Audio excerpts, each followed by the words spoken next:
Yuk jadi bagian dari dakwah kami. Dukung operasional dakwah dan sosial kami, raih pahala amal jariah yang terus mengalir sampai hari kiamat. Assalamualaikum warahmatullahi wabarakatuh. Alhamdulillah, tidak pernah berhenti lisan kita memuji dan memuja Allah. Tentu nikmat Allah sangat melimpah dan tidak bisa terhitung lagi. Sebagaimana Allah subhanahu wa ta'ala telah menyebutkan dalam kitabnya, wa in ta'uddu ni'matallahi la tuhsuha. Kalau kalian ingin menghitung-hitung nikmat Allah, maka kalian tidak akan mampu. Karena memang nikmat ini sangat banyak sekali. Mata kita masih bisa melihat, telinga masih bisa mendengar, lidah dan bibir kita masih bisa mengecap dan mengucap, tangan menjamah, kaki melangkah, dan kita masih bisa menikmati makanan, minuman, udara dan segala macam. Ini kalau ingin dirincikan sangat luar biasa besarnya nikmat Allah, dan Allah memerintahkan kita untuk menikmatinya dan juga bersyukur. Dan kita juga harusnya betul-betul memanfaatkan kemudahan dari Allah subhanahu wa ta'ala, karena dengan mengucapkan dua susunan kata ini, alhamdulillah kita sudah dianggap bersyukur. Dan Allah kekalkan dalam kitabnya, la in syakartum la azidannakum wa la in kafartum inna adabi lasyadid. Kalau kalian bersyukur pasti aku akan tambah, dan kalau kalian kufur siksaku sangat pedih.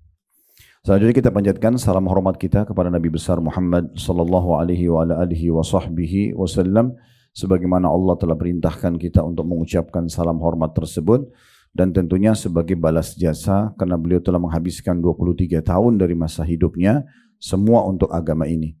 13 tahun fase Mekah dengan perjuangan yang luar biasa, dicaci maki, dihina, dituduh sebagai pendusta, penyihir, penyamun, dan puncaknya diusir dari kampung halamannya, dan kita tahu betapa pedihnya orang yang diusir dari kampung halamannya, serta 10 tahun fase Madinah penyempurnaan agama ini akhirnya sampailah kepada kita.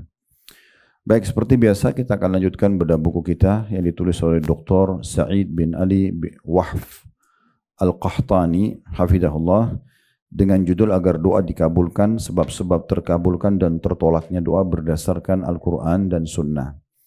Dan kita akan masuk insyaAllah pasal kedua pada kesempatan ini berhubungan dengan doa, yaitu masalah keutamaan doa. Jadi sebelum kita panjang lebar membaca, ibu-ibu sekalian, perlu digarisbawahi bahwasanya tidak ada satupun jenis ibadah yang ibu diperintahkan dalam agama Islam kecuali punya keutamaan. Artinya ibu akan mendapatkan balasannya, akan ada balasannya. Selain kita bisa menikmati ibadah tersebut, seperti orang sholat, orang puasa, orang haji dan umroh, dia bisa menikmati sebenarnya kalau dia memiliki iman dalam hati. Plus lagi dia mendapatkan banyak sekali janji-janji yang pasti benar dari Allah subhanahu wa ta'ala. Nah itu bahasa ceramah biasanya fadilahnya, ya fadilahnya. Dan kami sarankan agar ibu jangan mengerjakan ibadah apapun, wajib ataupun sunnah, kecuali ibu sudah mengetahui keutamaannya. Dan sekarang ini di masa kita, untuk mengetahui keutamaannya hanya butuh hitungan menit saja. Tinggal searching di Google keutamaan sholat berjamaah, keutamaan sholat duha, keutamaan sholat tahajud, keutamaan berdoa, segala macam hal. Kita akan temukan banyak sekali artikel-artikel yang menjelaskan tentang apa yang kita dapatkan kalau kita kerjakan ibadah-ibadah tersebut. Dan ini akan memotivasi kita untuk selalu konsisten menjaga ibadah tersebut. Karena memang kita ibadah ini ya sampai ajal datang, bukan cuma sekali dua kali, tapi selama ada perintah dan ada kesempatan kita akan terus mengerjakan, karena memang tujuan kita diciptakan untuk itu. Allah kekalkan dalam surah Az-Zariyat, surah nomor 51 ayat 56, wa ma khalaqtul jinna wal insa illa liya'budun. Kata Allah tidak menciptakan jin dan manusia kecuali betul-betul untuk mengabdi kepadaku. Memang untuk tunduk, patuh, menjalankan perintah, juga meninggalkan larangan. Begitu juga kalau ibu ada melakukan sebuah pelanggaran, dan kita mungkin masing-masing lebih tahu pelanggaran apa, tanpa menuduh tentunya ya.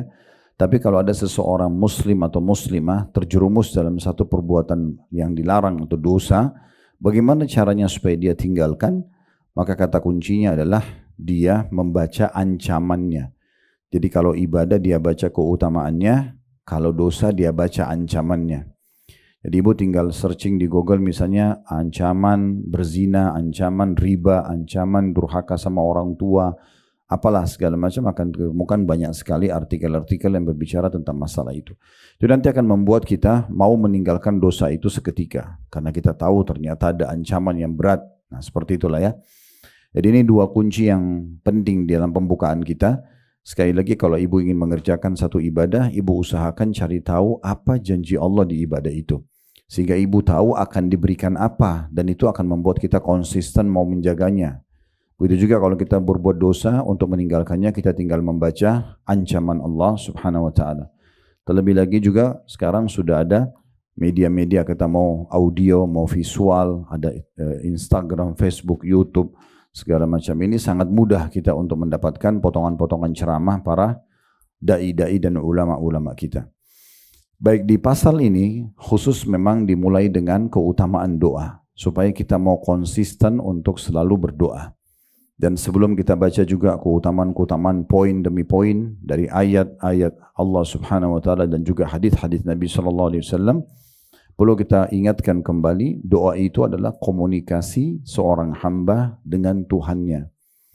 Jadi kalau kita misalnya memiliki seorang teman, dan teman ini setiap saat selalu siap untuk mendengar keluh kesah kita, curhatan kita misalnya, ya. Setiap kita telepon dia jawab, setiap kita ada masalah ngobrol sama dia lalu dia terima misalnya apa yang sedang dikeluh kesahkan, maka saya yakin kita tidak mau lepas dari orang tersebut.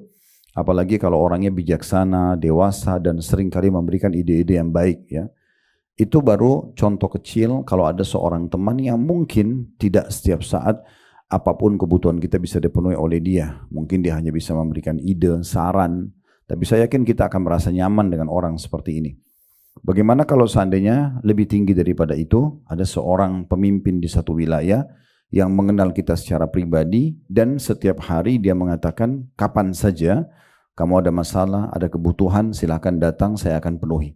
Saya akan yakin kita akan sangat merasa terjamin, karena pemimpin wilayah itu ya siap untuk menampung semua ya hajat-hajat kita dan juga memenuhinya. Itu manusia ya.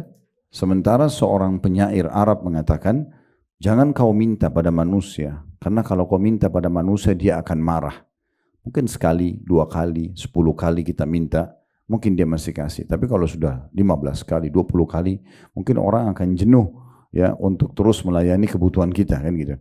Tapi mintalah kepada zat, maksudnya Allah, yang kalau kau tidak minta justru dia marah. Allah itu kalau kita tidak minta justru marah. Ya, sebagaimana disebutkan dalam hadis riwayat Tirmidzi, kata Nabi SAW, man lam yad'ullah yaghdab alaih. Siapa yang tidak berdoa kepada Allah, Allah murka padanya. Jadi Allah menganggap orang itu tidak mau berdoa, bu, berarti orang yang sombong. Orang yang sombong. Jadi kita doa itu berarti kita disuruh manja, ya, minta terus sama Allah. Dan sudah kita titik beratkan, saya harap ini tidak dilupakan ya. Kalau berdoa itu ya, yang paling afdal justru di saat kita lagi sehat, lagi lapang, ya. Lalu kita berdoa, itu yang paling afdal. Kita sudah sehat, minta dipertahankan kesehatan itu. Kita sudah kaya, minta diberkahi, ya, dan segala macam. Kita sudah bahagia, misalnya Allah minta Allah tambahkan bagian tersebut. Ini semuanya sudah diberikan umur, maka kita minta agar dipanjangkan umur tersebut. Ini lebih afdal dibandingkan nanti ada masalah baru kita minta solusinya. Saya lagi sakit, kemudian kita minta agar disembuhkan. Itu tetap lebih afdal yang pertama, ya. Oleh karena itu tidak ada alasan untuk tidak berdoa kepada Allah Subhanahu wa taala. Dan saya bilang lebih pekah lagi, setiap ibu lihat apapun di depan matanya, misalnya sedang lihat ada nikmat melimpah. Ada orang punya rumah besar, punya kendaraan bagus, punya kelebihan fisik, itu sudah cukup untuk membuat ibu berdoa. Ibu berdoa, ya Allah, sebagaimana Engkau karuniakan dia, karuniakan juga untuk aku. Jadi doa. Itu kalau ada orang punya kelebihan. Ada kelebihan apapun yang kita lihat, selama bukan bentrok sama sunnatullah. Masih ingat ya? Sunnatullah itu sistem seperti ibu nggak suka malam, jangan ibu bilang, ya Allah hilangkan malam. Kan tidak mungkin. Itu bentrok sama sistem. Tapi selama tidak bentrok sama sistem, kelebihan apapun di depan mata kita, kita boleh minta kepada Allah agar diberikan yang sama. Berarti kan tidak ada alasan untuk tidak berdoa. Begitu juga kalau kita lihat kekurangan pada diri seseorang, kita lewat ke sebuah tempat tidak nyaman, ada orang di depan kita karakternya tidak baik, kasar dan segala macam, sudah cukup untuk jadi doa buat kita. Kita mengatakan, ya Allah, janganlah engkau jadikan aku seperti dia misalnya, atau berikan dia hidayah, ubah dia dan seterusnya. Itu sudah cukup jadi doa. Dan ini sesuai dengan sabda Nabi SAW, kenallah Tuhanmu pada saat kau sedang lapang, dia akan mengenali kau pada saat kau sedang susah. Ya. Jadi momen apapun jadikan kesempatan untuk berdoa. Dikatakan dalam riwayat yang sahih, Nabi SAW itu kalau sedang terlewat ayat tentang rahmat, pasti mohon rahmat. Terlintas tentang surga, pasti mohon surga. Terlintas tentang neraka dan umat-umat yang pernah disiksa, beliau berlindung dari semua itu. Jadi semua momen di depan mata kita itu bisa kita jadikan sebagai doa, gitu ya. Termasuk kita sedang merasakan nikmat, ya, lagi makan enak, lagi minum, ini sudah cukup jadi doa. Ya Allah, pertahankan ini buat saya. Atau kita lagi ada masalah, ya Allah keluarkan saya. Ini semua jadi doa buat kita. Baik, kita akan coba baca di halaman 19 ya, pasal kedua tentang keutamaan doa ini. Kata penulis, banyak sekali ayat-ayat Al-Quran dan hadis-hadis Nabi SAW tentang keutamaan doa. Di antaranya yang pertama, firman Allah Subhanahu wa taala dalam surah Al-Baqarah ayat 186 yang berbunyi, "Wa idza sa'alaka 'ibadi 'anni fa inni qarib ujibu da'watad da'i idza da'an falyastajibu li wal yu'minu bi la'allahum yarshudun." Dan apabila hamba-hambaku bertanya kepadamu, hai Muhammad, tentang akunya besar, berarti Allah Subhanahu wa taala, kata ganti Allah, maka jawablah bahwasanya aku adalah dekat. Aku mengabulkan permohonan orang yang berdoa apabila ia berdoa kepadaku. Maka hendaklah mereka itu memenuhi segala perintahku dan hendaklah mereka beriman kepadaku agar mereka selalu berada dalam kebenaran. Ayat ini kita bedah menjadi beberapa bagian. Bagian yang pertama adalah potongan firman Allah Subhanahu wa taala, dan apabila hamba-hambaku bertanya kepadamu, hai Muhammad, tentang aku, jawablah bahwasanya aku sangat dekat. Ya, ini dalam firman Allah yang lain, wa nahnu aqrabu ilaihi min hablil warid. Kami lebih dekat kepada manusia itu daripada urat lehernya sendiri. Jadi Allah Subhanahu wa taala sangat dekat, dan Allah itu raqib, maha mengawasi, basir, maha melihat, sami, maha mendengar. Jadi jangan sampai kita berpikir Allah itu tidak melihat atau tidak mengetahui. Kalaupun sedang ada nikmat, Allah tahu nikmat itu diberikan kepada kita, dan Allah menilai kita bersyukur atau tidak. Kalau kita sedang diuji, Allah tahu sebenarnya ujian itu sedang ada kepada kita, penyakit, gangguan orang dan segala macam. Allah ingin kita berdoa agar diberikan jalan keluar, dan Allah menguji kita di situ. Ya. Jadi kita harus faham Allah itu sangat dekat. Ya. Plus lagi Allah itu sangat penyayang. Allah itu lebih menyayangi kita daripada ibu kita sendiri. Ini pernah kita sebutkan riwayatnya, saya ingatkan lagi bagaimana seorang ibu dulu di kancah peperangan di masa Nabi SAW. Kebetulan dia cari anaknya, kemudian dia temukan anaknya di tengah-tengah kancah peperangan, dan ternyata dia temukan, dan ibu itu langsung memeluk anaknya dan merasa luar biasa karena mendapatkan anak yang sudah hilang. Lalu Nabi SAW bilang kepada para sahabat, kira-kira kalau seandainya kita bakar api, lalu kita perintahkan atau kita minta ibu itu melempar anaknya ke dalam api, apakah ibu itu akan melakukannya? Maka para sahabat mengatakan, tidak ya Rasulullah. Nggak mungkin. Jangankan ibu itu baru temukan anaknya yang sudah hilang di kancah peperangan. Kalaupun tidak hilang, tidak ada seorang ibu yang mau melempar anaknya ke api. Apalagi ini baru ketemu setelah hilang di kancah peperangan. Maka kata Nabi SAW, demi zat yang jiwaku dalam genggaman, maksudnya demi Allah, Tuhan kalian Allah lebih sayang kepada kalian daripada ibu itu pada anaknya. Allah tidak ingin kita celaka, Allah tidak ingin kita susah, Allah ingin kita selalu senang. Nanti kita sebutkan salah satu penyebab daripada doa seseorang belum diterima ada di akhir ayat ini. Ya, nanti di bagian yang ketiganya kita ambil. Ini masih bagian pertama ya. Yang kita bisa ambil hikmah dan pelajarannya, Allah itu sangat dekat.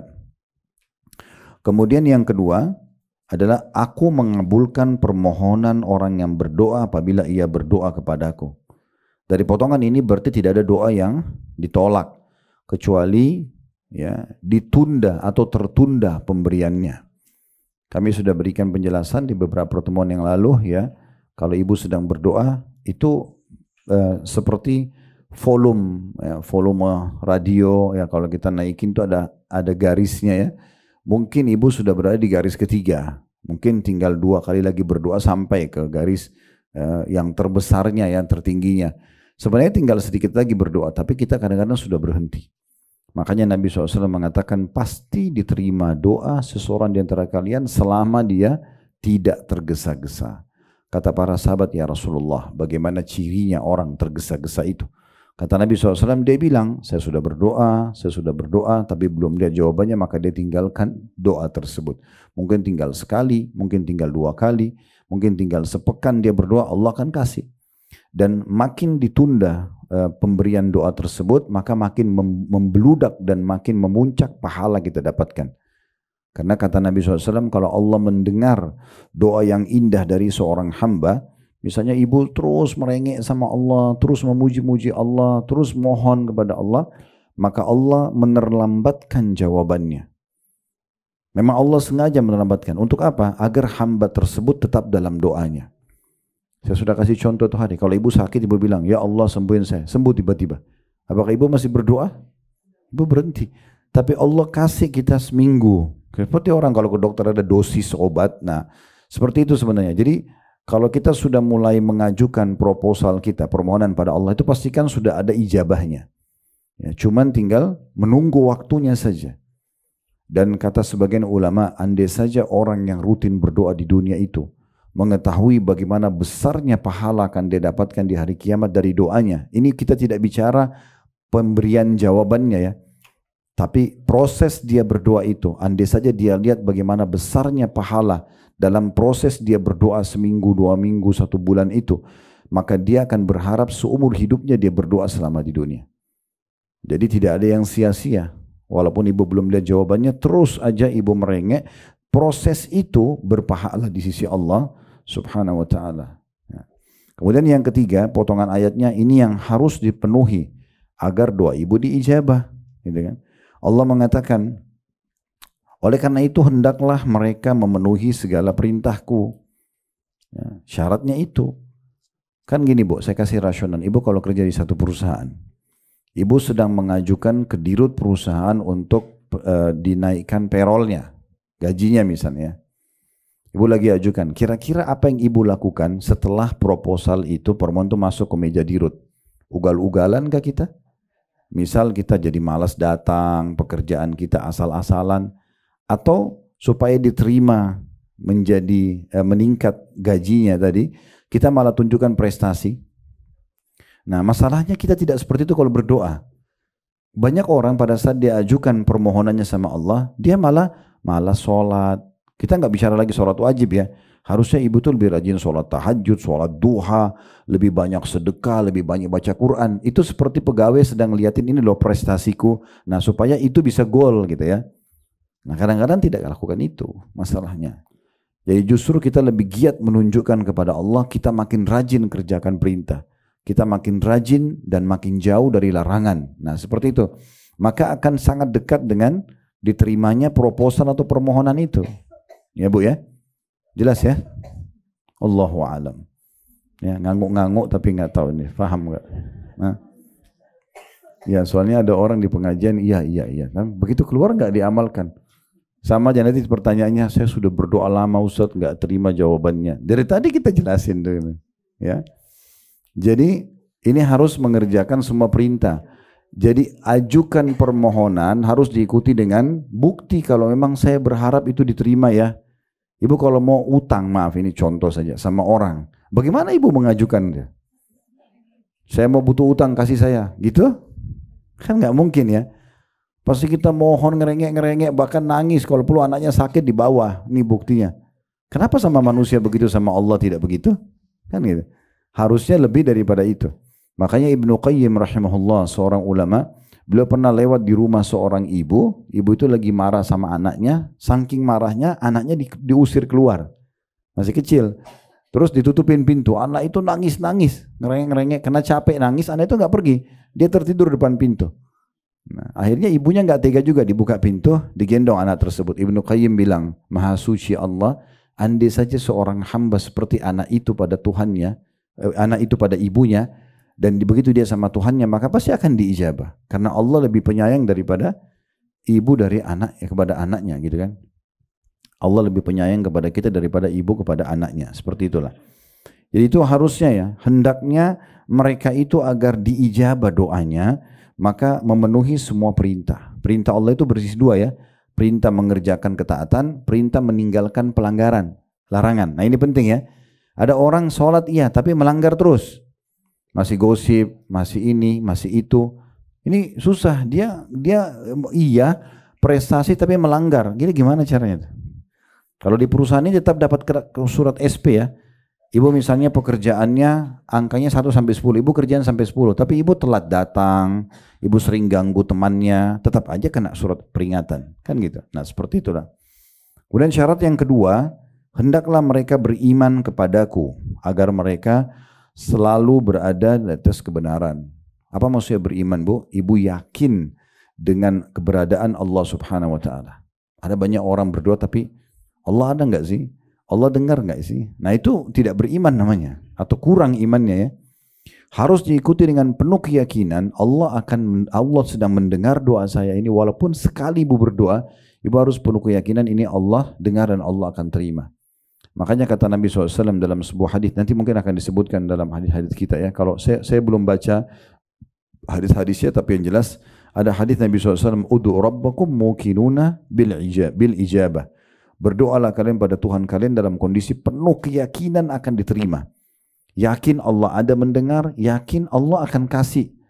Ya, kalau seseorang kerja di perusahaan, Bu, dia yakin dia akan terima gaji di akhir bulan hanya karena dianggap pemimpin atau pemilik perusahaan itu orangnya jujur, maka bagaimana dengan Tuhannya? Kalau manusia aja kadang-kadang bisa berkhianat kan gitu. Allah tidak ada sifat pengkhianatan. Allah pasti benar dengan janji-janjinya gitu kan. Maka kita harus penuh dengan keimanan. Berdoalah kalian kata Nabi SAW pada Tuhan kalian dengan penuh keyakinan Allah akan diijabah. Karena Allah tidak akan menerima doa dari hati yang lalai. Kalau hanya rutinitas, mulutnya cuma komat kamit, yang penting sudah doa. Diterima nggak diterima ya terserah. Itu kurang imannya. Harus dengan penuh keyakinan, dengan sangka baik kepada Allah, Allah akan kasih. Nah itu yang dimaksudkan di sini. Jadi ayat ini dibagi menjadi 3 faedah tadi ya. Faedah yang pertama itu kalau betul-betul kita tahu kalau Allah Subhanahu wa Ta'ala itu akan dekat ya. Kemudian yang kedua, dia akan menerima semua permintaan hamba-hambanya asal ya diikuti dengan syarat yang ketiga, memenuhi segala perintah, yaitu mengerjakan perintah dan meninggalkan larangan ya. Pokoknya ibu makin ada hajat sama Allah, makin gencar dan makin giat. Sholatnya makin rajin, baca Qur'annya makin rajin gitu ya. Dan juga harus betul-betul yakin dengan Allah Subhanahu wa Ta'ala. Kita pindah dalil kedua, juga masih firman Allah Subhanahu wa Ta'ala dalam surah Ghafir ayat 60, di mana Allah Subhanahu wa Ta'ala berfirman, wa qala rabbukum ud'uni astajib lakum innal ladzina yastakbiruna an ibadati sayadkhuluna jahannama dakhirin. Dan Rabbmu berfirman, berarti kekal dengan keputusan ini ya.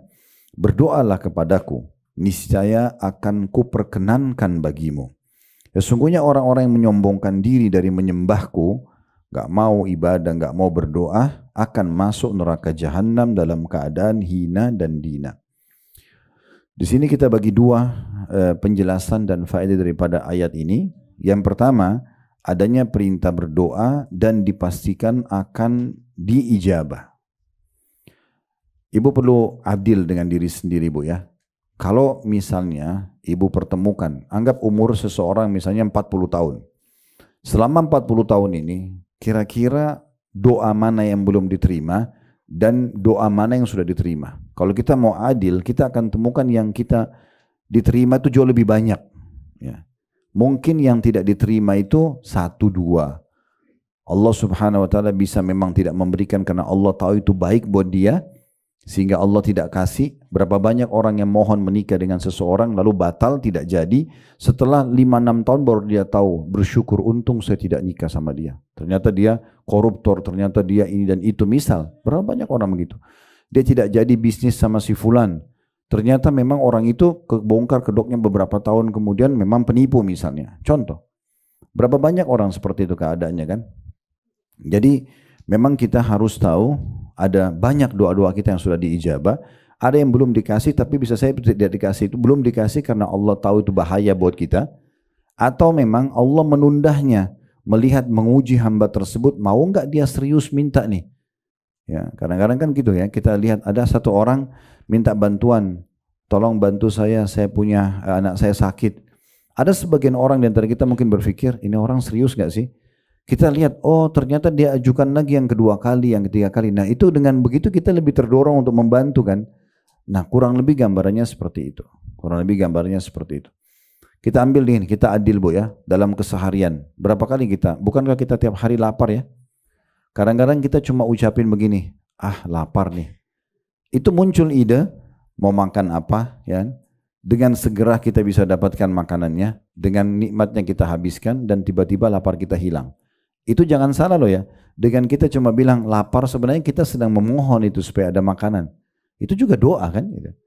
Tiap hari lapar kita hilang, tiap hari haus kita hilang, tiap hari capek kita hilang. Satu hari itu 24 jam lebih banyak Allah ijabah daripada Allah tidak kasih. Mungkin ada 1-2 permohonan yang belum Allah kasih. Kita sakit minta disembuhin, kita mau menikah belum dikasih, mau punya anak belum dikasih. Tapi ini bisa karena 2 hal. Yang pertama, tadi saya bilang, karena memang Allah lebih tahu kalau dikasih berbahaya buat dia, maka Allah selamatkan dia. Atau yang kedua, dia memang Allah tunda dan Allah mau lihat orang ini serius gak? Dia lebih rajin gak berdoa? Nah, kalau dia lebih serius Allah akan kasih. Ya. Ini saya lupa di ruangan ini pernah saya jelasin atau tidak kisah tentang salah satu sahabat dekatnya Dr. Muhammad di Mekah di Ummul Qura. Sudah pernah ya? Yang kisah dia teman sahabat dekatnya itu mau menikah dengan seorang wanita, akhirnya batal, gitu kan? Itu luar biasa itu.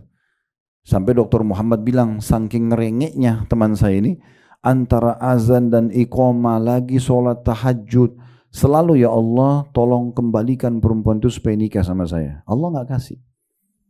Allah nggak kasih. Kata Dr. Muhammad itu saya lewat dekat dia sampai saya juga mohon, ya Allah kesian banget orang ini, kasih aja. Iya, begitu dia ceramah, dia sampaikan di ceramahnya sampai karena temannya itu ngerengek benar dan hanya minta nikah sama perempuan ini aja gitu. Tapi Allah nggak kasih. Kata Dr. Muhammad, saya bertanya-tanya dalam diri saya, apa rahasianya? Kenapa Allah belum kasih? Kan tinggal dikasih selesai nikah kan gitu. Kenapa ya?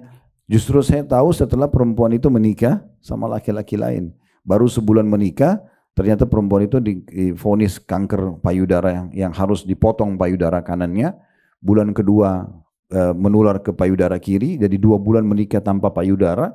Bulan ketiga ada urat saraf di otak belakangnya bermasalah sehingga membuat kedua matanya buta. Bulan keempat perempuan itu meninggal.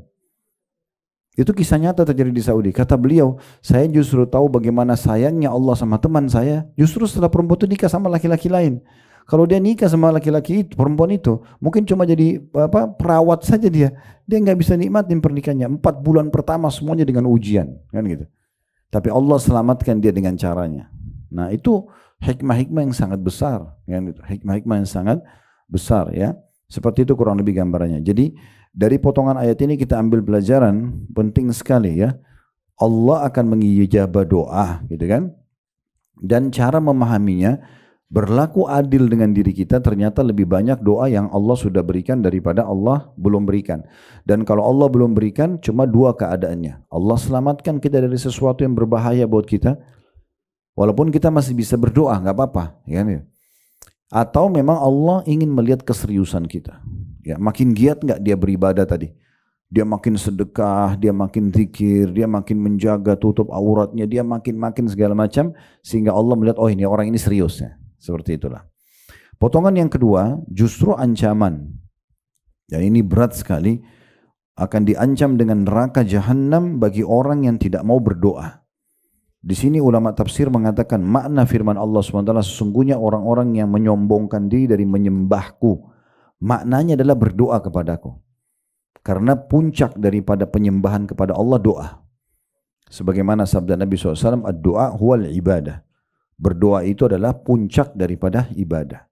Kalau ibu sudah sedikit-sedikit selalu mau berdoa sama Allah, itu berarti ibu sudah sampai pada puncak terbaik ibadah. Berarti yang lain itu akan terjaga.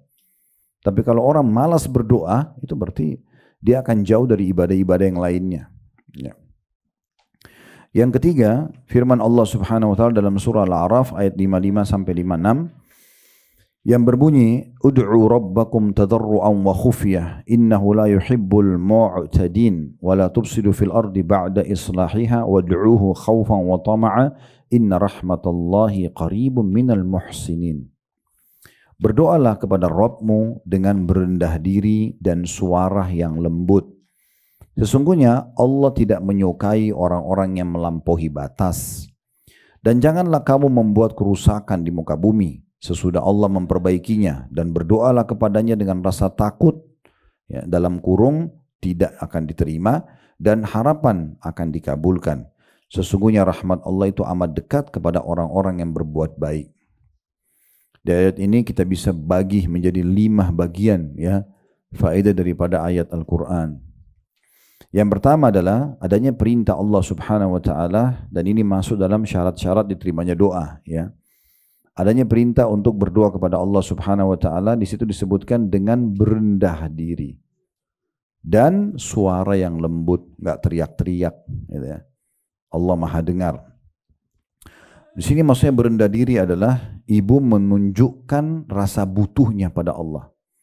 Ya mirip kalau kita minta sesuatu tadi sama pimpinan perusahaan, kita minta sama seorang pimpinan wilayah, ya presiden atau raja misalnya berkuasa, saya yakin kita akan sangat santun, ya, memohon kepada dia dan khawatir jangan sampai ada tutur kata kita yang salah, akhirnya tidak diterima proposal atau permintaan kita. Itu sama raja manusia. Bagaimana dengan Allah Subhanahu wa taala? Maka harus diikuti dengan berendah diri. Justru kita makin tunduk, makin merendah, ya, kepada Allah Subhanahu wa taala.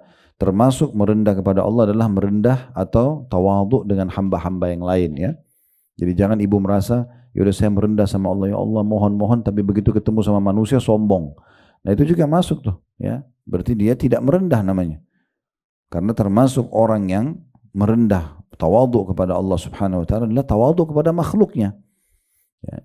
Kita dalam bahasa Indonesia itu sudah ada pepatah, ya, jadilah seperti padi, kalau makin berisi dia makin menunduk, kan gitu. Jadi kita makin kaya, makin Allah berikan kelebihan fisik, kepintaran, justru makin merendah, bukan menggapai orang lain, ya. Nah, itu yang dimaksud dengan berendah, ya. Kemudian suara lembut ini santun lah, ya, santun. Sebagaimana Nabi SAW pernah berkata kepada para sahabat begini, kalau kalian sedang menukik, bertakbirlah.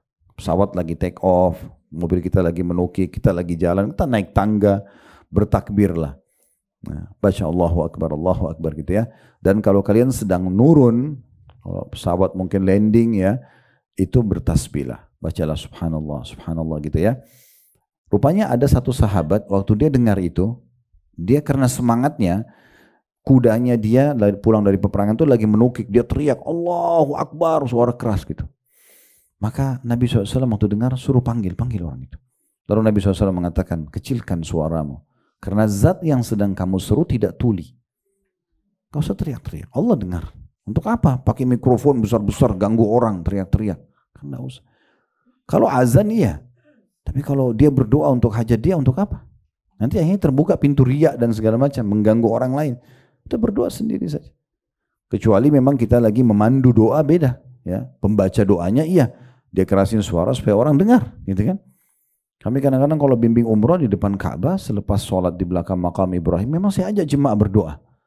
Saya sengaja berdoa dalam bahasa Indonesia supaya lebih kena merasa depan Ka'bah kita berdoa. Ya saya terpaksa angkat suara. Atau kita lagi di Arafah, sore hari lagi haji, emang saya angkat suara sengaja supaya orang dengar, jadi orang tahu, dan kita dalam bahasa Indonesia supaya orang lebih merenungi, oh iya ya, minta ini ya, minta itu ya, gitu kan. Itu contohnya. Itu yang pertama. Yang kedua, Allah membenci orang-orang yang melampaui batas. Di sini bisa bermakna melampaui batas adalah orang-orang yang tidak mau sama sekali berdoa, atau melampaui batas itu adalah dia menyangka buruk kepada Allah. Nah, saya sudah berdoa sekian lama Allah nggak kasih saya, itu termasuk melampaui batas, ya. Ini potongan yang kedua, jadi tidak boleh melampaui batas. Kemudian yang ketiga, ini juga termasuk syarat agar diterima doa, adanya larangan membuat kerusakan di muka bumi ya setelah Allah memperbaikinya. Kerusakan maksudnya mengganggu, ya, mengganggu orang lain, mengganggu lingkungan, ya, itu termasuk hal-hal yang bisa menolak doa, ya. Kalau kita lakukan, ya, banyak orang subhanallah di jalan ganti knalpot kendaraannya ribut, ganggu orang, gitu. Gak ada manfaatnya, ya. Kadang-kadang saya lihat gitu ada orang pakai motor knalpotnya ribut banget, orang lewat di sebelah kita jadi jengkel, bisa saja orang doakan keburukan. Untuk apa kira-kira? Apa yang mau dibanggakan? Dianggap orang suka, orang tidak ada yang suka. Tapi dia berbangga-bangga hanya mau ganggu orang. Ini termasuk buat kerusakan. Untuk apa? Mengganggu orang gitu ya. Tidak boleh sama sekali kita mengganggu. Termasuk mengganggu tetangga. Ya, mungkin ada orang putar musik besar-besar, ganggu orang lain di sebelah rumahnya misalnya. Atau dia menyombongkan diri atau apa saja. Ini termasuk syarat diterimanya doa, tidak boleh buat kerusakan. Dari hal yang kecil sampai hal yang besar ya. Makanya Nabi SAW menggambarkan orang mukmin itu ibarat lebah. Kalau dia makan, dia hanya makan yang baik saja. Lebah itu cuma ambil sari bunga. Ya. Kalau dia memberi, dia hanya memberi yang terbaik, madu. Dan kalau dia hinggap di sebuah tempat, buat sarang, walaupun dahan pohon itu sudah rapuh, tetap tidak mengganggunya, tidak merusaknya. Kan begitu lebah ya. Dan kalau dia diganggu maka sengatannya mematikan. Itu gambaran orang-orang mukmin. Kita kalau tinggal di satu lokasi, berteman sama orang, maka kita hanya mau makan sesuatu yang halal. Kita juga akan memberi balasan yang terbaik. Ya. Kita juga tidak akan membuat kerusakan, tidak akan mengganggu lingkungan. Tetapi kalau diganggu bisa saja kita menjawab itu. Ya. Karena kezaliman tidak boleh dibiarkan. Ini yang keberapa tadi? Yang ketiga ya. Yang keempat, ini syaratnya ya, yaitu berdoa kepada Allah dengan rasa takut. Ini khauf bahasa Arabnya. Dan maksudnya takut tidak diterima, cemas jangan sampai tidak diterima, itu diikutin itu. Dan juga roja atau harapan dikabulkan. Jadi memang kita ibu sekalian dianjurkan beribadah itu dalam kondisi diikuti dengan dua ini ya, khauf dan roja. Takut Allah tidak kabulkan sehingga kita selalu semangat untuk meningkatkan kualitasnya, dan juga berharap Allah terima. Antara dua ini semua ibadah kita, sholat, puasa, doa, haji, umrah gitu ya. Karena ulama mengatakan kalau dua hal ini ada dalam jiwa seorang mukmin, dia akan selamat dari riya.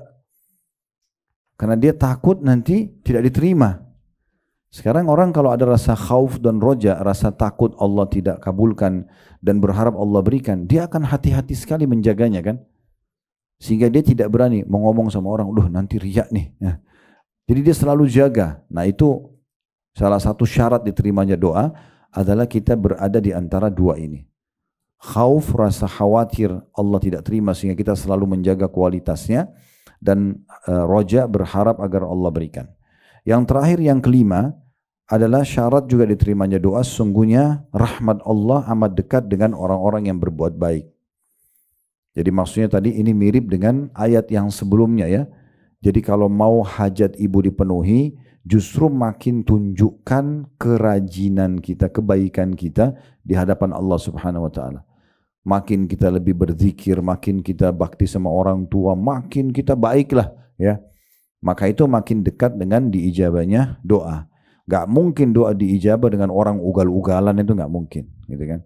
Jadi dia memang harus ikuti dengan ini. Makanya dikatakan sungguhnya rahmat Allah, berarti Allah akan kabulkan permintaan dia, sangat dekat dengan orang-orang yang berbuat baik.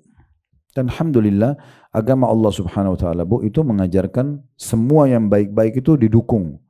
Seperti orang jujur, amanah, tanggung jawab, bakti sama orang tua, senyum, bantu orang susah. Semua yang baik-baik itu memang agama Allah mengajarkan itu. Dan semua yang buruk-buruk, mencuri, menggunjing, memfitnah, mengganggu orang lain, membunuh, semua dilarang. Maka sebenarnya agama Allah sudah memandu kita untuk menjadi orang yang baik. Dan itu Allah buat semua manusia menyukai yang baik ini. Dan semua diberikan janji-janji positif kayak jujur, amanah, tanggung jawab tadi. Dan semua yang dilarang, menggunjing, memfitnah, membunuh, memukul dan segala macam, ini diberikan ancaman-ancaman yang berat. Bahkan sebagian besarnya masuk dalam kategori dosa besar. Baik, dalil yang keempat dari Al-Quran tentang keutamaan doa. Dalam surah Ghafir ayat 14, Allah Subhanahu wa taala berfirman, "Fad'ullaha mukhlishina lahud-din walau karihal kafirun."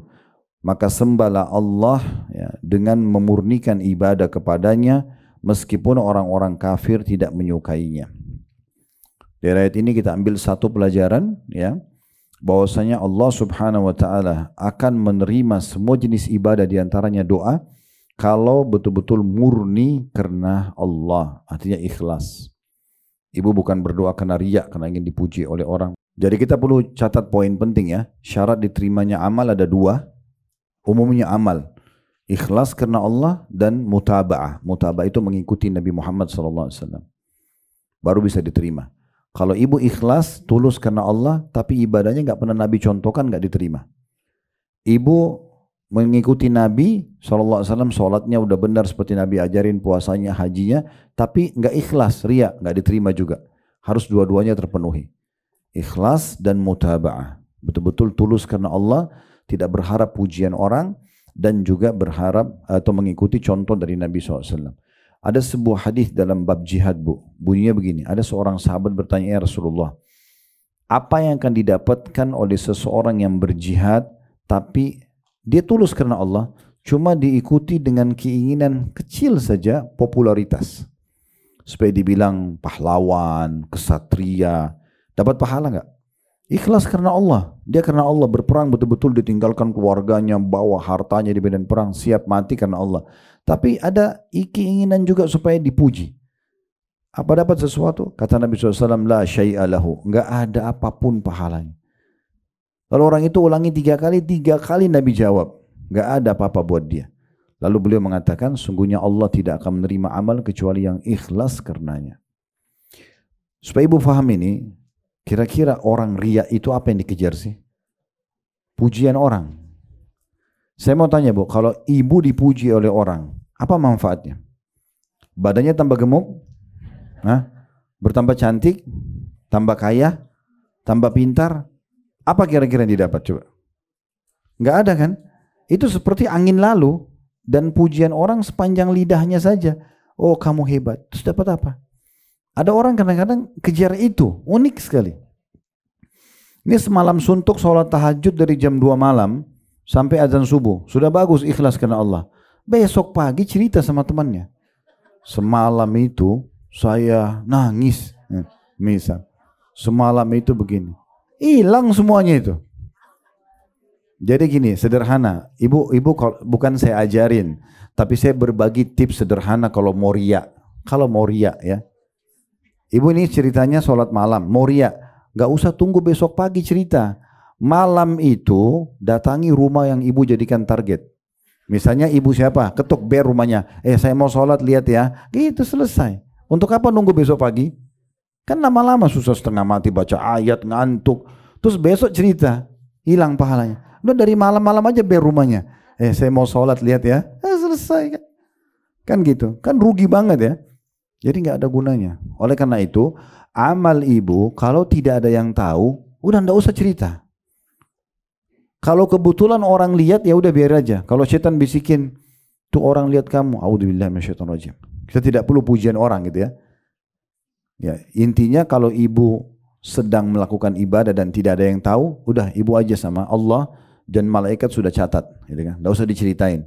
Kadang-kadang Bu, ibadah kita itu sudah 10 tahun berlalu. Ibu jaga nih, itu keikhlasan dijaga sampai mati ya. Ini 10 tahun kita sudah 10 tahun lalu haji nih. Kebetulan kita di Arafah pernah nangis gitu kan, khusyuk sama Allah. Kita jaga, kepada cerita sama orang. 10 tahun kemudian ketemu tetangga, baru pulang haji. Kemarin di Arafah itu doa, nangis saya gini-gini. Setan bisikin, kamu kan juga 10 tahun lalu pernah nangis. Ya. Cerita juga supaya orang dapat manfaat. Saya juga. Nah, saya juga ini hilang yang 10 tahun lalu. Nah, iya. Ya, makanya ibu kalau sudah beribadah, udah selesai, nggak usah dikorek-korek lagi. Udah lupain aja. Karena sudah dicatat oleh Allah, sudah catat oleh malaikat. Jadi kita murni nanti melihat pahalanya hari kiamat. Untuk apa disebut-sebut? Gitu kan? Bedakan ulama bilang, kalau kita sedang on proses, dalam proses melakukan ibadah itu ditanya, Misalnya ibu lagi mau ke taklim sini, misalnya ada yang tanya mau kemana? Oh saya mau taklim. Ditanya, ya. Jangan tidak ditanya, cerita. Kamu tahu nggak saya mau kemana? Nah, misal. Ini hati-hati dengan status-status, ya. Ya. Dari hotel ke Masjid Haram, status lagi jalan, buat video. Untuk apa ini? Kira-kira untuk apa? Nah, nggak susah kita cari celah, bukan untuk dipuji, kan gitu. Ada nggak celah lain? Sekarang dari kamar hotel menuju ke Masjid Haram subuh, buat status, ya. Lagi menuju Masjidil Haram. Kira-kira untuk apa ini? Saya coba cari alasan lain bukan untuk dipuji, nggak ketemu.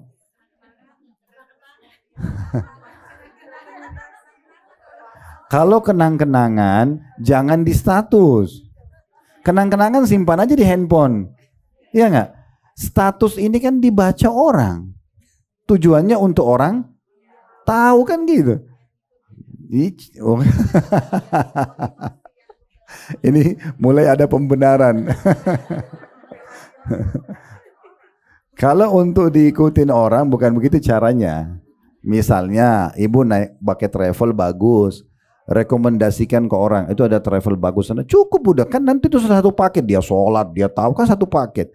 Tapi kalau kita lagi secara detail ibadah kita laporin di status, ini berarti kita sedang, nih saya lagi buat nih, lihat ya, kan gitu.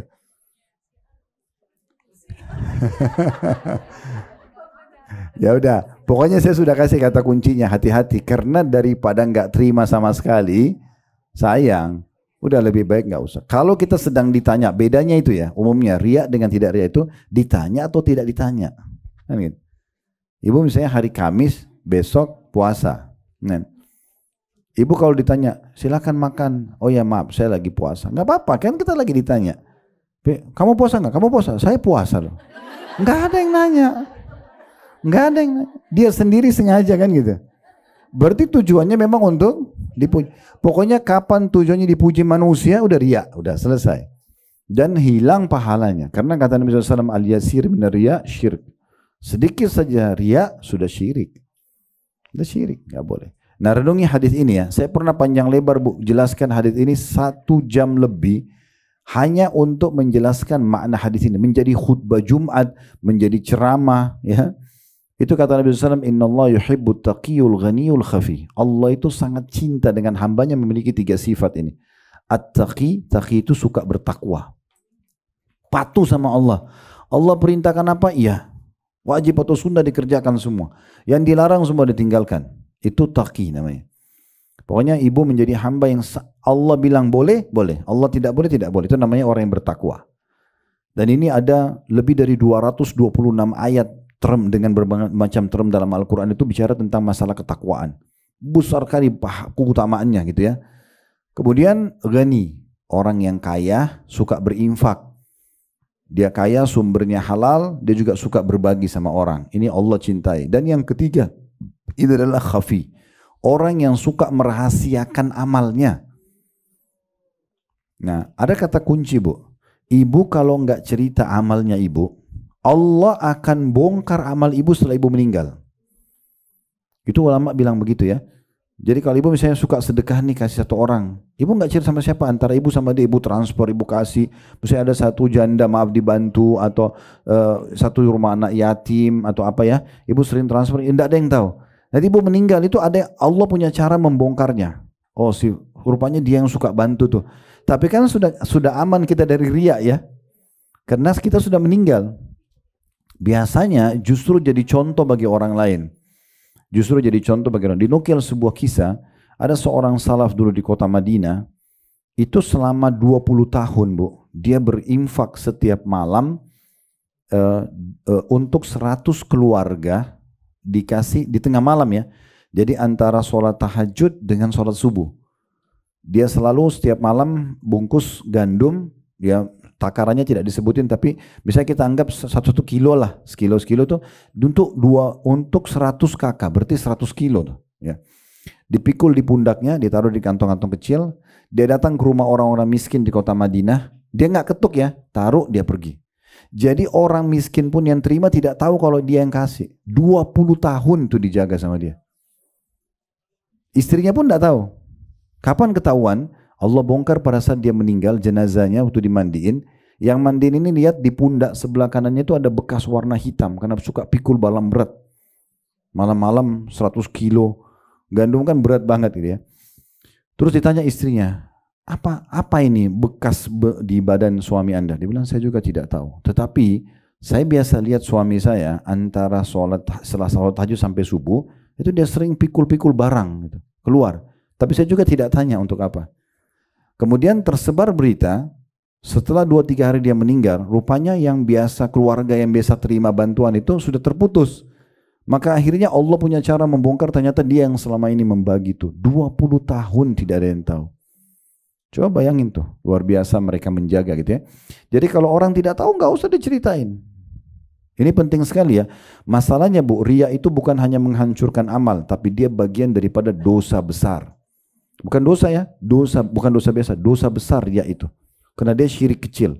Jadi pamer-pamer amal, expose pada orang segala macam ini, kalau dia ikutin bisikan syaitan untuk pamer, maka secara otomatis akan jadi riya gitu ya. Tentu tidak semua amalan yang terekspos itu berarti dia riya. Tidak bisa kita vonis juga orang seperti itu ya. Tapi kalau misalnya ibu tanpa sebab, memang ibu sengaja. Ada orang kadang-kadang di Masjidil Haram, saya lihat dengan mata kepala gitu. Dia menghadap Ka'bah sambil angkat tangan seakan-akan berdoa, padahal tidak berdoa, hanya untuk difoto doang. Iya, sengaja angkat tangan, Ka'bah backgroundnya gitu kan, angkat tangan supaya berdoa di foto. Untuk apa ini kira-kira? Coba cari celah kalau ini ikhlas karena Allah. Di mana? Susah ini, ya susah untuk yang ada pasti lebih kepada dipuji. Oh, depan Ka'bah lagi berdoa kan gitu. Jadi ini nggak bisa ya. Ini poin penting ya. Tapi tidak semua amal yang terang-terangan itu riya, tidak boleh kita vonis. Jangan juga ibu misalnya lihat temannya ada kotak amal masjid lalu dia nyumbang, atau ada ajakan nyumbang kayak sekarang ke Palestina lalu dia nyumbang besar. Teman-temannya tahu, langsung kita vonis riya, nggak boleh. Kita malah dosa kalau kita vonis orang, karena itu antara dia sama Allah kan. Karena ulama membahas ada saatnya di mana sedekah itu yang terang-terangan bisa lebih afdol daripada sembunyi-sembunyi, tapi cuma satu keadaan. Yaitu di saat orang ini kalau dia memulai memberikan sedekah karena dia dikenal oleh lingkungannya, orang lain pada ikut. Nah itu pernah terjadi begini. Tapi ini ingat, jangan ditunggangi ya. Jadi pernah terjadi di masa Nabi SAW, ada orang-orang miskin dari salah satu suku Arab datang. Mereka datang dalam kondisi bajunya, disebutkan meriwayat begitu ya, baju mereka itu cuma satu lembar kain dan tidak dijahit karena miskinnya, itu sampai cuma diikat. Kalau ditiup angin bisa tersingkap sebagian tubuh mereka. Kaum laki-laki datang ke Madinah, wajah mereka itu digambarkan saking susahnya hitam kemerah-merahan karena biasa kena matahari, susah banget gitu ya. Mereka kurus sekali. Nabi begitu lihat, tahu orang-orang ini susah. Sebelum mereka sampai ke masjid, Nabi sudah motivasi para sahabat. Khutbah tentang masalah keutamaan sedekah, tentang segala macam motivasi mereka. Ayo sedekah nih. Ada orang yang datang. Setelah menyebutkan sekian banyak, rupanya ada satu sahabat ambil inisiatif. Dia berdiri, dia memulai. Karena kan Nabi motivasi ya. Misalnya saya di sini pengajian bilang, Bu, siapa yang mau nyumbang buat Palestina silakan, ada kotak amal di depan misalnya. Terus ada yang berdiri langsung nyumbang. Kita nggak bisa vonis orang riya karena saya lagi ajak depan umum. Kan gitu ya. Saya kan lagi ajak sekarang. Nah Nabi sedang ajak, ayo sedekahnya ada orang susah datang nih. Sebelum mereka datang kumpulin sedekahnya supaya nanti kalau datang kita sudah kasih. Mereka dari kejauhan lagi jalan menuju ke masjid Nabi. Ada satu sahabat berdiri, dia langsung nyumbang, ya Rasulullah ini. Begitu dia kasih, rupanya satu masjid ikut nyumbang. Karena dia mulai tadi.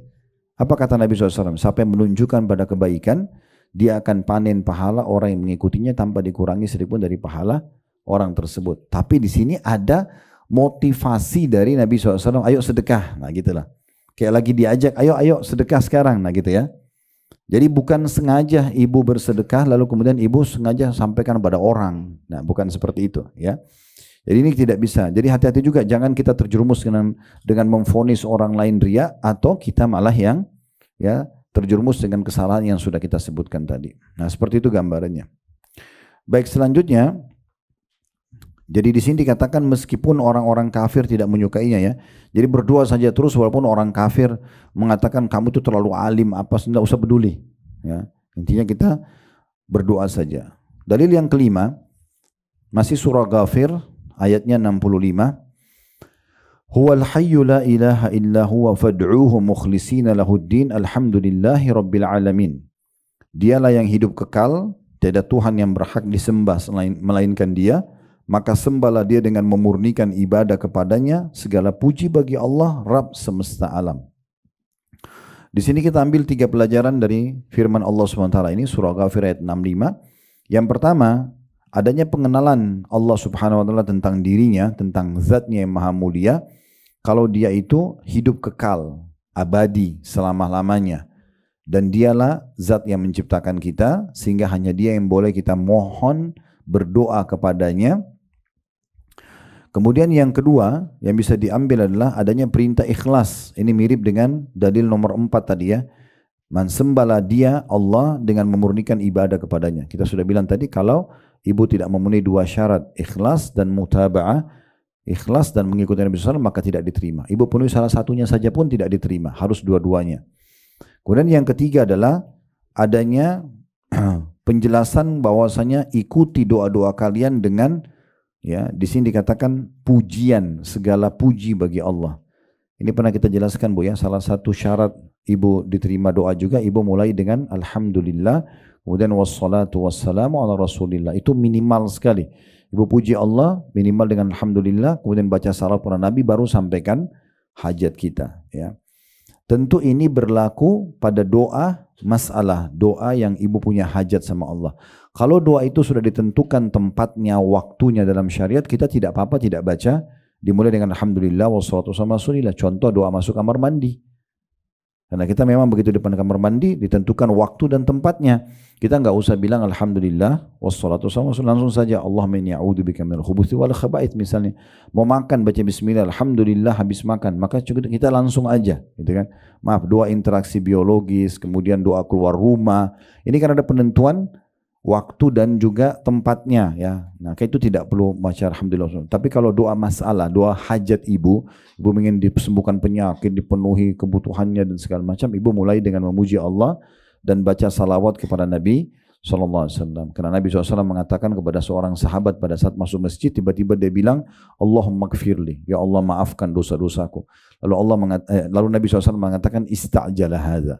Orang ini tergesa-gesa sekali, harusnya dia memuji Allah dulu, dia baca salawat kepadaku, baru kemudian dia menyampaikan hajatnya. Dan kata Umar radhiyallahu anhu, ketahuilah doa kalian pasti dihijab, enggak diterima oleh Allah selama kalian tidak baca salawat kepada Nabi SAW. Itu 3 pelajaran dari ayat Ghafir ayat 65. Dalil ke-6 dari An-Nu'man bin Bashir radhiyallahu anhuma. Nu'man nama sahabat, Bashir ayahnya juga sahabat. Jadi ayah dan anak dua-dua sahabat, makanya saya bilang tadi radhiyallahu anhuma, 2 orang ya. Di sini kan ada kelas bahasa Arab ini, harusnya sudah tahu itu, ya. Berarti 2 orang radhiyallahu anhuma. Kayaknya perlu sesekali saya tes ini kalau ada. Dari Nabi SAW beliau bersabda, ad-du'a huwal ibadah. وقرأ وقال ربكم ادعوني أستجب لكم إن الذين يستكبرون عن عبادتي سيدخلون جهنم داخرين. Doa itu adalah inti daripada ibadah. Ini kata Nabi SAW. Kemudian beliau SAW membaca firman Allah Subhanahu Wa Taala, dan Rabbmu menyeru atau berfirman, berdoalah kepadaku, niscaya akan aku perkenankan bagimu. Sungguhnya orang-orang yang menyombongkan diri dari menyembahku atau berdoa kepadaku akan masuk neraka jahanam dalam keadaan hina dan juga dina. Nah, mulai dalil nomor 6 ini sampai di situ dalil nomor 10 ya. Itu semuanya berisikan hadis-hadis Nabi alaihi salatu wassalam. Kita langsung ambil pelajaran saja ya. Saya juga tidak ingin luput nama sahabat ini. Jadi kalau ibu masih Allah karunia anak, jangan lupa nama An-Nu'man. Nu'man itu nama mulia ya. Nama-nama yang baik itu ada dimulai dari penghambaan kepada Allah dulu ya. Semua nama laki-laki yang paling bagus tuh Abdullah, Abdurrahman, Abdul Ghafur, Abdul Syakur. Artinya hamba Allah. Kalau perempuan itu diganti abnya jadi amah. Jadi kalau Abdullah hamba Allah laki-laki kan, perempuan amatullah gitu. Jadi Abdurrahman laki-laki, Amatur Rahman perempuan. Nah, ini yang istilah penggunaan amah-amah ini masih jarang di Indonesia ya. Padahal sebenarnya beberapa sahabat menggunakan itu untuk anak perempuan. Dan inilah nama yang boleh atau dianjurkan kita terdiri dari dua komponen nama. Kan abdu Allah kan, hamba Allah. Kenapa di sini dibolehkan? Karena penghambaan kepada Allah. Ama hamba perempuan ya. Allah, amatullah berarti hamba Allah. Ini dua. Tapi selain penghambaan kepada Allah ini, sarannya adalah satu nama saja. Satu nama saja. Lihat nama nabi-nabi ya. Adam, Hud, Idris, Saleh, Syuaib. Satu nama. Lut, Ibrahim, Musa, Yakub, Isa, Muhammad. Kita di Indonesia, Muhammad, Yusuf, Harun. Muhammad Nabi, Yusuf Nabi, Harun Nabi. Siapa yang mau dipanggilnya? Nah, kalau kita mulai panggil Harun, berarti kita dahulukan dari nama Nabi Muhammad, kan gitu. Kalau kita panggil namanya Nabi Muhammad, kita lupakan namanya Harun misalnya, atau Nabi Yusuf, kan gitu. Satu nama, Muhammad Muhammad saja, Hud Hud saja, Saleh Saleh saja. Begitu nama nabi-nabi, ya. Jadi nggak usah rame-rame. Tapi Ustaz, paspor kita butuh 3 nama. Nama dia, nama ayahnya, nama kakeknya. Biasakan dia tahu nama ayahnya disebut di semua akte lahir, paspor. Nama dia, nama ayahnya, nama kakeknya. Misal nama dia Muhammad, nama ayahnya Yusuf, nama kakeknya Harun misalnya. Udah, baru Muhammad Yusuf Harun benar, gitu kan. Itu baru benar, oke kan gitu. Tidak ada masalah. Tapi jangan nama dia sendiri. Ya, pernah kami kebetulan Allah amanahkan di Makassar, ada rumah sakit bersalin punya orang tua kami. Itu kalau ada beberapa kali orang melahirkan, situ minta surat namanya anaknya, masya Allah. Kebetulan lahir bulan Sya'ban, harus ada Sya'bannya. Nama rumah sakitnya Nur Syifa, harus ada Nur Syifanya. Terus nama pilihan ibunya apa, nama pilihan ayahnya apa. Belum nama pilihan keluarga. Ini 5 nama. Ya. Kadang-kadang juga ada yang tidak faham, dia tambah Siti ya, Siti Aisyah. Gitu kan? Siti itu kalau di beberapa negara Arab artinya ibu. Ibu. Masa bayi baru lahir Siti langsung? Ya kan? Aisyah aja, nama istri Nabi Aisyah, Hafsah, ya kan, Sofia, kan satu aja. Nanti kalau mau tambah nama ayahnya, misalnya Aisyah binti Abi Bakar, kan gitu. Nah seperti itu. Itu termasuk pelajaran. Sebenarnya bukan masuk dalam masalah doa ya, cuma saya ingin selipin karena kadang-kadang ini penting untuk difahami. Jadi nama-nama itu satu aja. Harus kita bisa ubah pola itu. Itu yang pertama. Yang kedua, kalau sudah kasih nama, baca lengkap. Muhammad saja, jangan mat ya. Muhammad artinya apa? Terpuji. Mat artinya apa? Dipanjangkan. Kan beda artinya. Kan gitu, mat dia dimatkan, dipanjangkan. Tadinya namanya Muhammad, Ahmad, Mahmud itu sama artinya terpuji ya. Tapi kalau kita panggil mat ini, atau kadang-kadang namanya sudah bagus nih Aisyah. Dan dipanggil Aisyah, karena anaknya waktu kecil gendut, dipanggil gendut gitu, misal. Jadi berubah. Kan ini agak aneh ini. Makanya kata Nabi SAW, pilihlah nama-nama terbaik buat kalian dan anak-anak kalian, karena dengan itu kalian akan dipanggil nanti hari kiamat. Panggil hari kiamat, gitu ya. Bagaimana Ustaz kalau sudah terlanjur nama saya ini namanya aneh-aneh gitu ya? Ya, pilih nama sekarang untuk panggilan sehari-hari. Ya. Cari nama. Istri Nabi kan 9 orang. Kalau sama Khadijah 10 kan itu. Ada Khadijah, ada Aisyah, ada Sofia, ada Juwairiyah, ada Maria. Banyak sekali. Ibunya Nabi Isa ada Maryam. Istrinya Fir'aun yang beriman Asia. Ada banyak nama sahabat Nabi ya. Nusaibah ya. Banyak nama-nama Sumayyah dan yang lainnya. Banyak nama-nama itu. Kan gitu. Baik. Kalau An-Nu'man ini kebetulan karena dia sahabat, maka ayah juga sahabat, kita bilang tidak ada ulama. Dan ini nama-nama boleh kita kasih juga, nama-nama bukan cuma nama manusia ya. Nama benda-benda yang ibu suka, ibu boleh kasih nama. Nabi SAW kasih nama pedangnya, kasih nama untahnya, itu boleh. Tapi nama-nama yang baik. Nama-nama yang baik itu ya. Termasuk juga memanggil nama-nama panggilan baik buat pasangan kita. Ya. Panggil apa panggilan yang baik-baik buat dia. Saya pernah pulang pengajian, suami istri satu mobil, ini sudah ikut kajian gitu ya. Terus karena saya waktu itu tidak bawa kendaraan, mereka antar ke rumah. Di tengah jalan sambil bercanda, mereka ini kayak manggil, ada kayak satu julukan-julukan gitu suami saya panggil. Tapi sebenarnya saya nggak pernah mau tahu. Tapi karena mereka dekat sama saya tanya apa itu artinya. Rupanya mereka sambil cikikikan ketawa gitu. Oh ini Ustadz, karena dia ini hitam jadi saya panggil gini. Yang satu bilang iya karena dia gendut Ustadz jadi saya panggil gini. La haula wala quwata illa. Kenapa harus begitu? Kenapa enggak panggil apakah yang manis, kah cantik, kah gagah? Kenapa harus yang gendut, yang hitam? Kan itu panggilan-panggilan tidak baik gitu kan? Enggak baik. Kadang-kadang bahkan bisa jadi doa loh. Kalau itu nama-nama tidak baik kan gitu. Saya perlu berbagi begini. Pernah Nabi SAW mau perah susu unta. Beliau mau minum susu unta. Beliau bilang sama para sahabat, siapa yang memerah susu buat kami? Ada satu orang berdiri mengatakan saya Rasulullah. Nabi pertama tanya apa? Siapa namamu? Dia bilang nama saya Mur. Ibu tahu Mur apa? Pahit. Jadi rupanya orang tuanya namakan pahit supaya anak ini bisa melewati pahitnya kehidupan. Gitu loh. Iya. Ada orang gitu kan? Langsung Nabi bilang apa? Sudah duduk-duduk. Nggak boleh merah susu. Coba. Karena namanya doang. Lalu Nabi bilang, siapa perah lagi buat kami? Berdiri lagi yang kedua. Nabi tanya, nama kamu siapa? Dia bilang lagi, nama saya juga Mur. Pahit juga. Nabi bilang, duduk. Tanya lagi, siapa lagi? Ada lagi yang berdiri. Nabi tanya, siapa lagi nama kamu? Ada, saya lupa nama apa gitu. Ada nama lagi, tapi juga buruk artinya. Ya. Nabi suruh, sampai terakhir ada yang keempat atau yang kelima, Nabi bilang, siapa lagi perah buat kami? Lalu dia berdiri, Nabi tanya, siapa nama kamu? Dia bilang, Ya'ish. Ya'ish itu hidup. Hidup. Kata Nabi SAW, perahlah buat kami. Coba, saking pengaruhnya nama, baik itu.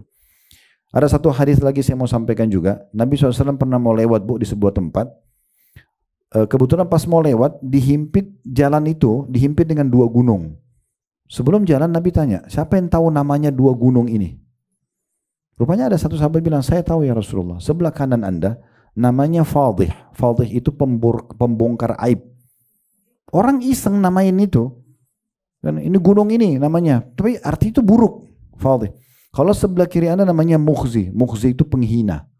Apa yang terjadi? Nabi suruh semuanya sahabat itu pindah cari jalan lain. Enggak ngelewat di situ. Coba bayangin. Iya. Pernah ada perempuan di masa Nabi SAW, dia caci maki untanya, dilaknat sama dia. Nabi suruh turun dari untanya, jangan lagi tunggangi karena kamu sudah melaknatnya. Melaknat itu doain buruk gitu, celakalah, apalah segala macam itu, sial ya. Kalau di Indonesia biasa gitu, mungkin mobilnya mogok, sial nih. Jangan, untuk apa sial? Untuk apa kita doain? Berapa tahun dia sudah penuhi kebutuhan kita, kan gitu? Atau terpenuhi dengan dia, contohnya. Ya, baik, itu terlalu panjang bahasa yang tadi ya. Kita masuk ke hadis kita. Pelajarannya adalah satu saja di sini, yaitu pelajaran yang pertama tadi sebenarnya tentang nama-nama tadi ya, sahabat itu. Kalau pelajaran kedua, inilah yang merupakan inti daripada bahasan ad-doa huwal ibadah. Doa itu adalah ibadah. Artinya, ibu tadi saya bilang kalau sudah berdoa, berarti sebenarnya ibadah yang lain itu jadi mudah. Karena sudah ada keinginan selalu mau bergantung pada Allah. Berarti otomatis kita akan terjaga ibadah-ibadah lainnya. Selanjutnya, tentu kalau firman Allah tadi surah Ghafir 60 sudah kita bahas itu ya. Tadi ada di poin sebelumnya ya, ada di poin nomor 2 tadi. Baik. Dalil nomor 7 hadis dari Abu Hurairah radhiyallahu anhu. Abu Hurairah ini julukan kunyah beliau ya, julukannya. Nama beliau Abdurrahman ibn Sakhr. Abdurrahman ibn Sakhr. Jadi ceritanya dulu waktu beliau masih pertama-tama masuk Islam, sempat beliau menemukan satu anak kucing kecil, lalu beliau masukkan dalam kantongnya. Nah setelah dimasukkan kantongnya, pas dia lewat depan beberapa orang, terdengar suara kucing itu. Orang pada tanya apa itu? Dia mengatakan kucing, maka orang panggil dia Abu Hirrah atau Abu Hurairah. Itu ya. Namanya Abdurrahman ibn Sakhr. Beliau mengatakan dari Nabi SAW, beliau bersabda, Laisa syai'un akrama ala Allah ta'ala minad du'a. Tidak ada sesuatu pun yang lebih mulia terhadap Allah atau di sisi Allah daripada berdoa. Hadis ini jelas sekali maknanya. Artinya, kalau ibu mau cari ibadah yang paling besar pahalanya adalah berdoa. Ya. Dan kita tahu sholat itu isinya semuanya doa. Doa iftitah, doa ruku, doa i'tidal, doa sujud, doa diantara dua sujud, doa tahiyat. Semuanya berisikan hal seperti itu. Karena memang doa itu masuk dalam semua lini. Kita kalau puasa disuruh berdoa, waktu mustajab. Kan gitu. Kita lagi haji dan umroh, lagi jihad, semuanya itu diisi dengan doa-doa. Kemudian selanjutnya, ini untuk ada footnote nomor 14 ya. Di bawah, diriwayatkan oleh Tirmidzi. Dalil nomor 8, hadits Abu Hurairah juga radhiyallahu anhu, beliau berkata bahwasanya Rasulullah SAW bersabda, "Man lam yas'alillah yaghdab alaih."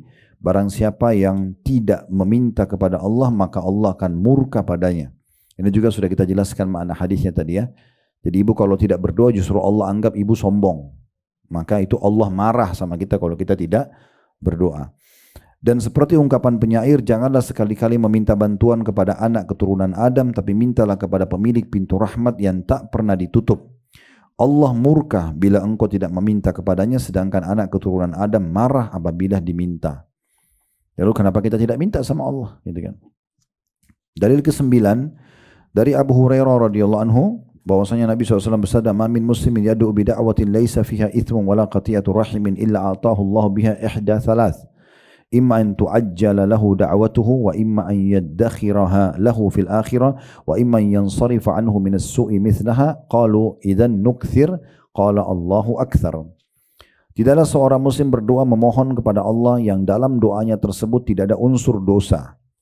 Ini berarti syaratnya ya, supaya diterima doa tambahannya adalah tidak boleh ada permintaan dosa ya. Dan pemutusan silaturahim. Nah, hubungan kekerabatan.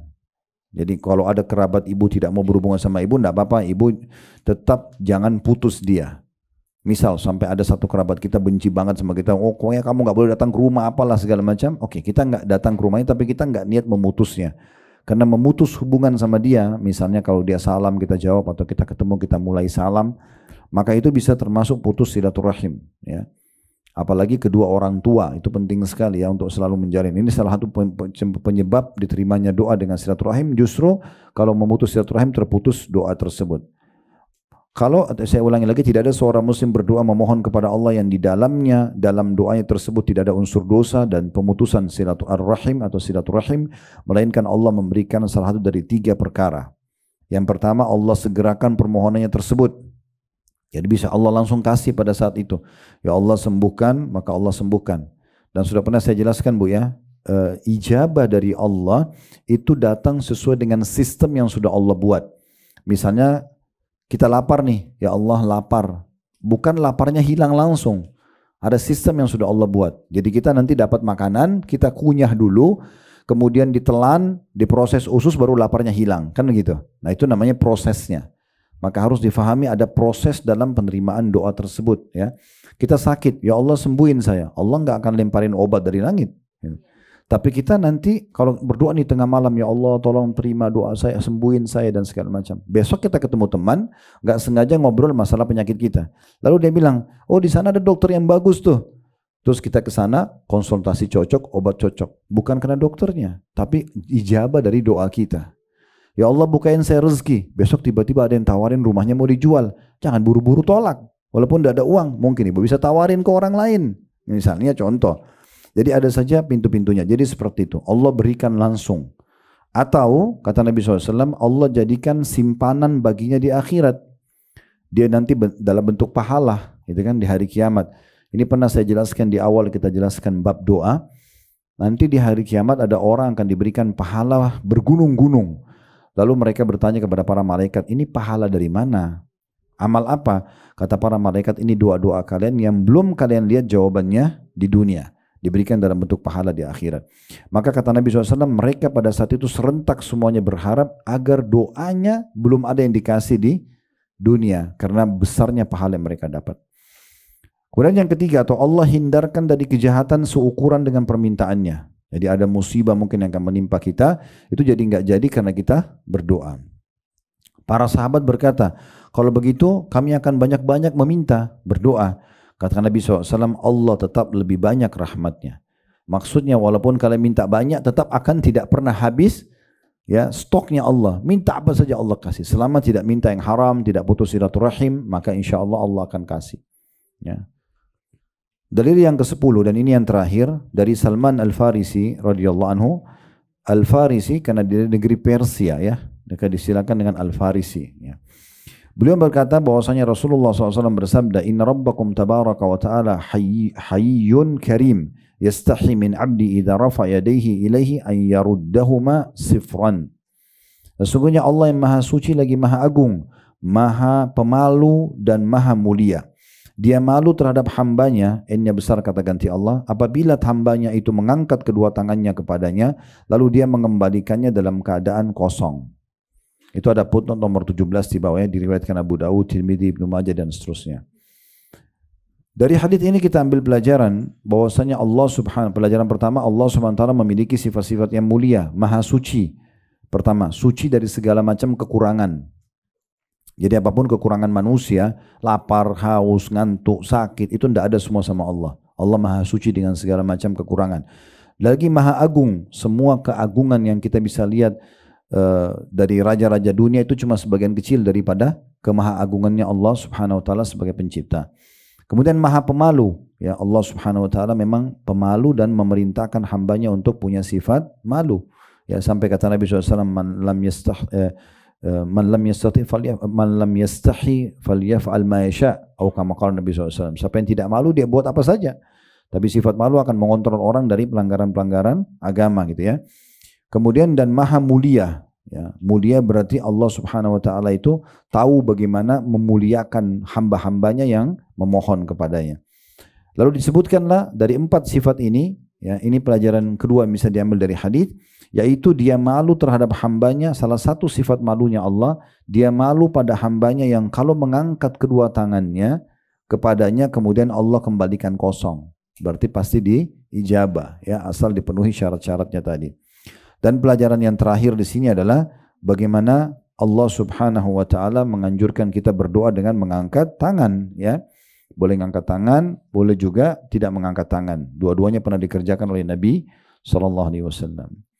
Sebagai penutup di sini dikatakan oleh penulis, doa merupakan sebab paling kuat untuk menolak sesuatu yang tidak diinginkan, ya. Misalnya ada masalah-masalah, kita khawatir jangan sampai sakit, jangan sampai bangkrut. Jadi doa itu paling kuat bisa menolak sesuatu yang tidak diinginkan, mencapai apa yang diharapkan. Yang jadi target kita apa? Termasuk obat yang paling bermanfaat dan musuh bagi bencana karena dapat menolak dan mengobatinya, mencegah dan menghindarkan terjadinya atau meringankan apabila telah datang menimpa. Doa merupakan senjata orang-orang yang beriman. Kedudukan doa terhadap bencana ada 3 tingkatan. Yang pertama, doa lebih kuat dari bencana, maka doa dapat menolak bencana yang akan turun. Ini kalau bencananya belum terjadi, ibu selalu mohon agar jangan sakit, jangan bangkrut, jangan difitnah orang. Dari awal ibu selalu minta. Maka itu di situ doanya lebih kuat daripada bencananya. Nanti kalau datang ujian tidak jadi, tertolak dengan doa tersebut. Atau yang kedua, doa lebih lemah dari bencana. Bencana lebih kuat. Karenanya musibah pun menimpa seseorang, akan tetapi doa bisa meringankan walaupun sedikit. Ini misalnya ibu tunggu dulu terjadi masalah baru ibu berdoa. Sudah terlanjur difitnah, sudah terlanjur sakit, sudah terlanjur bangkrut misalnya, sudah terlanjur ditipu, baru ibu minta jalan keluarnya. Nah, di sini doa tidak bisa menepis lagi musibah itu karena sudah datang, tapi dia akan bisa meringankan atau memberikan jalan keluar. Yang ketiga, doa dan bencana saling beradu kekuatan. Nah, ini juga bisa terjadi, ya. Kalau ada ujian yang akan datang dari Allah, tapi kita sambil berdoa. Nah, ini digambarkan adalah mereka saling bersaing, tinggal siapa yang lebih kuat. Kalau ibu tetap lebih gencar berdoa terus, ya maka akan lebih menang daripada ujian yang akan datang atau bisa tidak terjadi. Dari Abdullah bin Umar radhiyallahu anhuma, dari Nabi sallallahu alaihi wasallam beliau bersabda, "Doa yanfa'u mimma nazala wa mimma lam yanzil, fa'alaikum ibadallah bid-du'a."